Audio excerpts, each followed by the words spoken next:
नमस्कार, मैं हूं संजय समन। सन्मार्ग लाइव के चुनावी चक्कलस में आपका स्वागत है।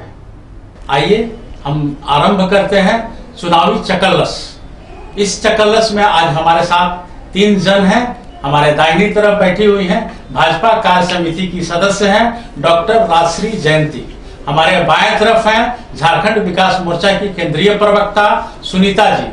उसके बाद हमारे साथ हैं कांग्रेस की वरिष्ठ नेत्री आभा सिन्हा जी। इन तीनों जन से मैं जानना चाहूंगा, हमारे दर्शक जानना चाहेंगे कि महिलाओं के लिए किस तरह से राजनीतिक पार्टियां काम कर रही हैं, क्योंकि लोकसभा चुनाव आ गया है। चुनाव में इनकी हिस्सेदारी कितनी होनी चाहिए और कितना हिस्सा दिया जा रहा है। सबसे पहले राजश्री मैम बताएं कि भारतीय जनता पार्टी महिलाओं के लिए क्या क्या कर रही है। सबसे पहले तो मैं सन्मार्ग लाइव का बहुत बहुत धन्यवाद देना चाहूंगी कि इस चर्चा में शामिल होने का अवसर हम सभी को दिया। और जहां तक आपके जो प्रश्न है उसका जवाब बहुत छोटा सा मैं देना चाहूंगी कि भारतीय जनता पार्टी ही एक ऐसी पार्टी है जहां महिलाओं को पूरा सम्मान दिया जाता है। आज आप केंद्र से लेकर सब राज्य तक में देखें तो महिलाओं का स्थान बहुत ही अच्छा और मैं कहूँगी कि उत्तम है। और जहाँ सम्मान की बात है तो वो सम्मान पार्टी में जो काम करती है, जो एकदम सजग कार्यकर्ता जिसको बोलते हैं वो है, तो उन्हें सम्मान मिला। तो क्या 33% उम्मीदवार झारखंड में पार्टी दे रही है या लोकसभा चुनाव में? टिकट की जहाँ तक बात है ये तो चूंकि उच्च स्तरीय कमेटी इसको तय करती है और हम एक कार्यकर्ता सच्चे सेना की भांति हम इसमें मतलब अपना काम करते हैं और ये देखना उनका दायित्व है कि कौन काम करता है, कौन तो आभा मैम बताएं आप कि भाई इन्होंने तो कहा कि ऊपर के लोग तय करते हैं टिकट को, तो वहाँ क्या 33% लागू होगा या आपकी पार्टी केंद्रीय पार्टी है, राष्ट्रीय स्तर पर हम लोग 33% देने की जो मांग आप लोग करते आई हैं महिलाएं, उसको इम्प्लीमेंट करेगी आपकी पार्टी? निश्चित तौर पे मैं इनकी बातों का एक बात का सिर्फ समर्थन करना चाहूँगा कि ये ऊपर के लोगों का काम होता है। हम एक प्रतिबद्ध सिपाही की तरह काम करते हैं और हमारी जो धारणा है कि हमें जब तक आला कमान हम लोग को सजेस्ट नहीं करते, हम उस लायक अपने आप को बनाते तो जरूर हैं, लेकिन जब तक ऊपर से सजेस्ट नहीं होता तब तक हम लोग महिलाओं को टिकट या पुरुषों को भी टिकट नहीं मिलता। जो भी है आला कमान ही करते हैं, तो आला कमान के ऊपर निर्भर करता है। लेकिन जहाँ तक 33% आरक्षण की बात है तो मैं आपको बताना चाहूँगी, 1 साल पहले हम लोग खुद हमारी राष्ट्रीय अध्यक्षा थी, उस समय मैं महिला कांग्रेस में थी, हमारी राष्ट्रीय अध्यक्षा सुष्मिता जी थी और उनके नेतृत्व में हम लोग राष्ट्रपति से जाकर 33% आरक्षण को लेके पूरे देश से एक सिग्नेचर कैंपेनिंग चला था और वो हम लोग जाकर के वहाँ जमा किए। लगभग 22, 23, 24 लाख सिग्नेचर था, पेटी में बंद करके हम लोगों ने दिया था और हमें पूरा विश्वास था कि ये 33% आरक्षण लागू हो जाएगा बहुत जल्द। लेकिन 1 साल बीत गया, कुछ भी उसमें नहीं हो पाया। लेकिन हमको बताने में ये बड़ी खुशी है कि हमारे आला कमान आदरणीय राहुल जी राष्ट्रीय अध्यक्ष हमारे, उन्होंने आज जहाँ भी जाते हैं पूरे देश में हर स्टेज से उन्होंने ये बात कही है कि जो हमारे 33% आरक्षण को जो मान्यता देगा हम उसके साथ हैं और हम उनको समर्थन देंगे। तो एक बहुत बड़ी बात है। लोकसभा सीट के लिए आपने पूछा तो मैं आपको ये बता दूं कि हमारा कांग्रेस पार्टी प्रतिबद्ध है, महिलाओं को 33% के तहत टिकट मिलना चाहिए और हमें भी उम्मीद है कि महिलाओं को टिकट मिले। झारखंड में महिलाएं हमेशा नेतृत्व करते रही हैं, चाहे कोल्हान का आभा महतो है एक जमाने में, चाहे कोयलांचल का रीता वर्मा। लेकिन बीते चुनाव में ऐसा कोई रिजल्ट नहीं आया, ऐसे कोई दिखाई नहीं दे रही हैं महिला। इस बार तो कुछ लोग लगी हुई हैं, जैसे चाईबासा से चर्चा हो रहा है कि गीता कोड़ा लड़ेंगी, भाजपा से भी अपना जोर शोर लगाई हुई है दुमका से चुनाव लड़ने के लिए। झारखंड विकास मोर्चा क्षेत्रीय पार्टी है, झारखंड की पार्टी है। सुनीता जी, क्या ये तो लोकल डिसीजन है, ये तो यहाँ की डिसीजन है, भाजपा और कांग्रेस दिल्ली की ओर टकटकी लगाए हुए हैं, आपकी पार्टी क्या 33% महिलाओं को सीट देगी? देखिए, 33% आरक्षण का जहाँ तक सवाल है तो ये कहने में थोड़ा भी मतलब हिचक नहीं है हम लोगों को कि आज पूरे देश भर में 33% से आगे बढ़कर के महिलाएं 50% आरक्षण की मांग जोर शोर से कर रही हैं। और बहुत खुशी की बात है कि आज कल ही मैंने न्यूज में पढ़ा है कि बीजू जनता दल उन्होंने निर्णय कर लिया है कि लोकसभा में वो 33% आरक्षण देंगे। और ममता जी तो और एक कदम आगे बढ़ गई हैं, उन्होंने बिल्कुल 41% महिलाओं को फीसदी एकदम तय कर दिया है कि किन किन महिलाओं को। तो हम ये कहेंगे पूरे देश भर में जो महिला सशक्तिकरण का जो आंदोलन चला है, महिलाओं के हित में जो पूरा चौतरफा माहौल बना है और आरक्षण जो अब तक महिलाओं को नहीं मिला है, और सभी पार्टियां कुल मिलाकर के, चाहे वो राष्ट्रीय पार्टियां हो चाहे क्षेत्रीय पार्टियां हो, वो महिलाओं का वोट लेने के लिए चुनावी समय में एक माहौल बनाती है कि हम अपने घोषणा पत्र में इन मुद्दों को लाएंगे। लेकिन ये सच बात है कि आज सभी पार्टियों के अंदर में महिलाएं लोकसभा में, विधानसभा में 33% आरक्षण के लिए जोरदार लड़ाई लड़ रही है, अपने पार्टी के अंदर भी, पार्टी के बाहर भी, सड़क पे भी और हर जगह पे। तो एक ऐसा माहौल है जिसमें कि हम सब लोग उसका स्वागत कर रहे हैं। अब जहां तक झारखंड विकास मोर्चा की बात है तो हम सब लोग जानते हैं कि इस बार गठबंधन के तहत हम लोग चुनाव लड़ रहे हैं, और जहां तक सुनने में आ रहा है कि 2 सीटें हम लोग को मिलेगी। तो ये देखना है कि वो 2 सीटों में महिलाओं को मिलता है कि नहीं मिलता। लेकिन ये जरूर है कि हमारे पार्टी के जो केंद्रीय अध्यक्ष आदरणीय बाबूलाल मरांडी जी, हम लोगों ने जब जिन समय में भी महिला मुद्दों को उठाया है, वो चाहे महिला अत्याचार का सवाल हो, हिंसा का सवाल हो, मानव तस्करी का सवाल हो, पलायन का सवाल हो, उन्होंने स्पष्ट किया है कि अगर उनके नेतृत्व में सरकार झारखंड में बनती है, यहाँ तक कि महागठबंधन के नेतृत्व में भी बनती है, तो हम लोग इन सारे मुद्दों को हम लोग समेटेंगे और महिलाओं के पक्ष में एक अच्छा कदम उठाएंगे। महागठबंधन की बात की तो मैं डॉक्टर राजश्री जयंती से जानना चाहूंगा कि इस महागठबंधन का भाजपा पर क्या असर पड़ेगा, खास करके झारखंड की बात आप बताएंगे। इस महागठबंधन से भाजपा कितनी भयभीत है? मुझे तो नहीं लगता कि भाजपा भयभीत है, बल्कि भाजपा से भयभीत होकर ये महागठबंधन तैयार हुआ है।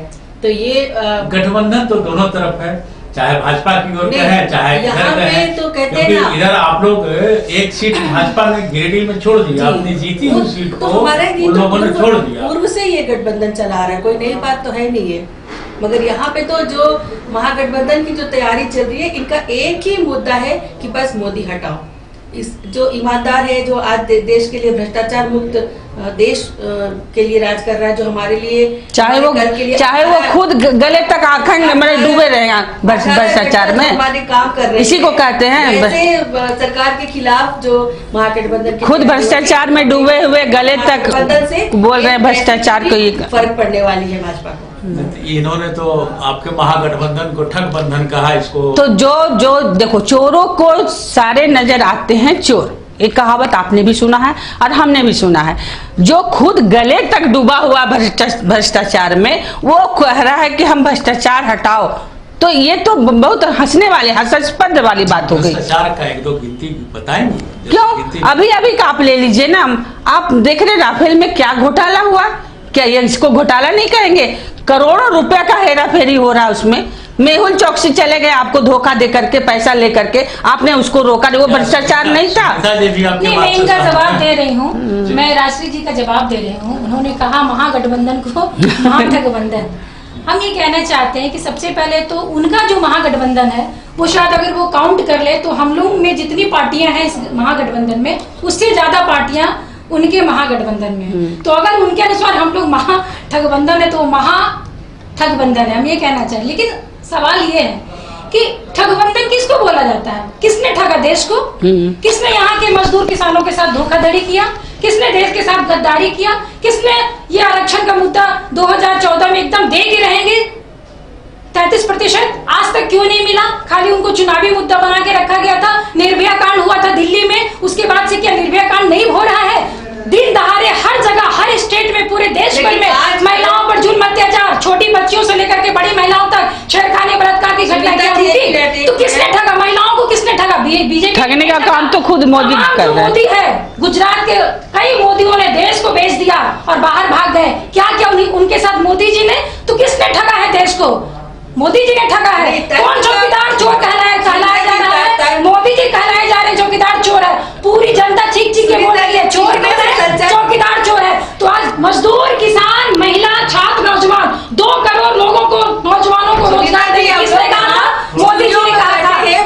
पूरे देश को किसने ठगा है? मंच अभी बहुत मिलेंगे, अभी हम लोग स्टूडियो में बैठे हैं, आप बोलिए तो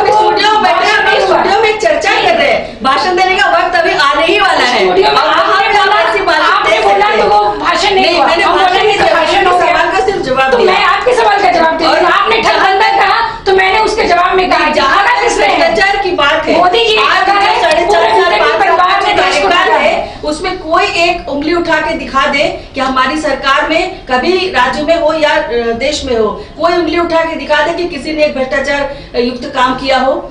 जो जितनी योजनाएं जो उन्होंने चलाई और जिन योजनाओं आप किन योजनाओं की बात कर रही मैडम, किस योजनाओं की बात कर रहे हैं आप? सारे योजना तो हमारा कांग्रेस का था, सबका नाम बदल के आप लोगों ने रखा। आपके जो आला कमान है श्रीमान राहुल जी, उन्होंने खुद कहा कि हम 1 रुपया देते हैं तो 15 पैसा गाँव में पहुँचती है। राहुल जी ने नहीं कहा, आप जानकारी पहले हासिल कर लीजिए। राजीव गांधी ने कहा 1 रुपया देते हैं तो 15 पैसे पहुँचते हैं। तो हमारी सरकार में अब डायरेक्ट अकाउंट में पहुँचती है। अकाउंट में 15 लाख देने की बात करी, कहाँ मिला किसी के अकाउंट में पैसा? 15 लाख देने की बात नहीं थी, मनरेगा गलत समझ रहे। इन्होंने के जो मजदूर उनके जो हालात है उनके पेमेंट में पैसा पहुंच रहा है, बिल्कुल पहुंच रहा है। सुनीता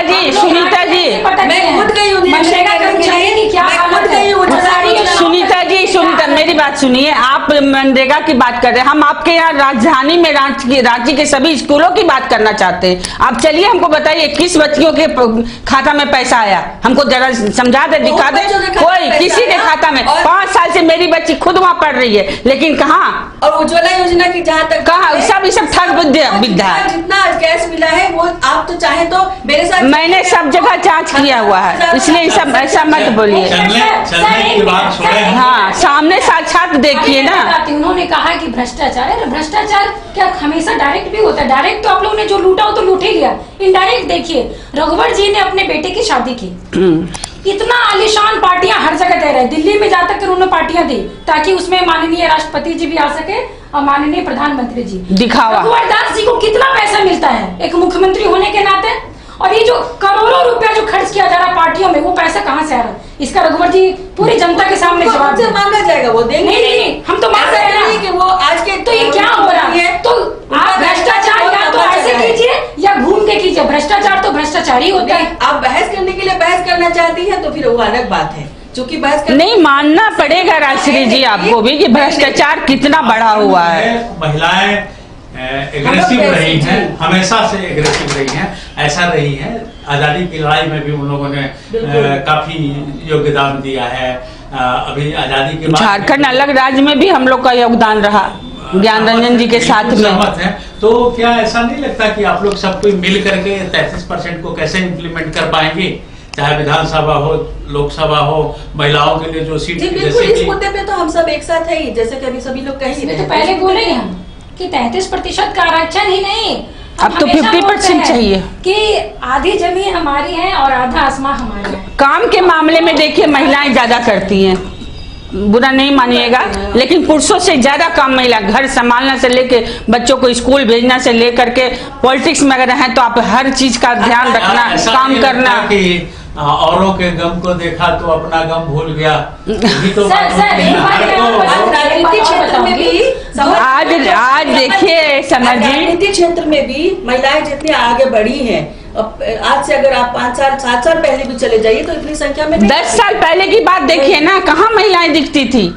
लेकिन मैं अपने आप को बहुत गौरवित महसूस करती हूँ कि मैं 9 साल महिला कांग्रेस चलाई और लगातार महिलाओं को हमने जमघट लगाया। हर महिलाएं, चाहे वो प्रोफेसर हो, डॉक्टर हो, सभी महिलाएं मेरे साथ जुड़ी, लोग खुल के आ रही हैं, बहुत अच्छा लगता है देख करके। लेकिन बात वहीं पर आ जाता है कि 33% कैसे मिलेगा और कब मिलेगा। 10 साल पहले हम लोग उसी के लिए सोच रहे हैं। 2014 में मात्र 8% आरक्षण मिला बीजेपी में महिलाओं को लोकसभा में, और कांग्रेस ने लगभग 13% दिया। आप वैसा मत बोलिए। आज अगर केंद्र में हम देखें तो केंद्र में ऊंचे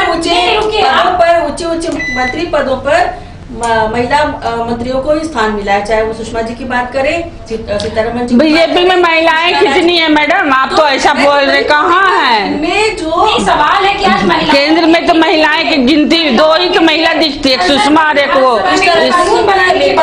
तो एक बात इस बहस से सामने जरूर आई कि चाहे झारखंड विकास मोर्चा हो, कांग्रेस हो, भाजपा हो, सबकी महिलाओं की बात में एक है, बिल्कुल एक है, इससे अलग नहीं है। पूरा 50। हम लोगों ने इस बार निर्णय किया है कि जिस महिला को भी टिकट मिलेगा, महिला होने के नाते हमारा 1 वोट तो उनको जरूर जाएगा, चाहे किसी भी दल की हो। इस बहस को आगे बढ़ाते हुए एक बात हम कहना चाहेंगे कि हम लोग ये भी चाहते हैं कि चाहे कोई भी पार्टियां हो, क्षेत्रीय हो चाहे राष्ट्रीय पार्टियां हो, महिलाओं को अगर टिकट मिलता है तो उन महिलाओं को जगह देनी चाहिए प्राथमिकता, जो लोग लंबे समय से पार्टी के अंदर में काम कर रहे हैं। और पता चले कि टिकट के नाम पे आप अचानक उठा के दूसरी महिलाओं को ले आते हैं तो ये नहीं चलेगा। इससे मनोबल टूटता है। एकदम सालों साल पार्टी के अंदर में रह के काम कर रही है, तब तो राजनीति में महिलाओं को आगे लाने का सवाल ही छूट गया। तो तब तो वो महिला वैसी की वैसी रह जाएंगी और आप जो कोई अभिनेता है अभिनेत्री उनको ला करके आप चुनाव लड़ा देंगे। तो ये हम लोग सब मिलकर इसका विरोध करते हैं कि ऐसा नहीं होना चाहिए। जी हाँ, अब आधी आबादी को भूलकर कोई राजनीतिक पार्टी इधर उधर सोच नहीं सकती है। आज की बहस में बस इतना ही।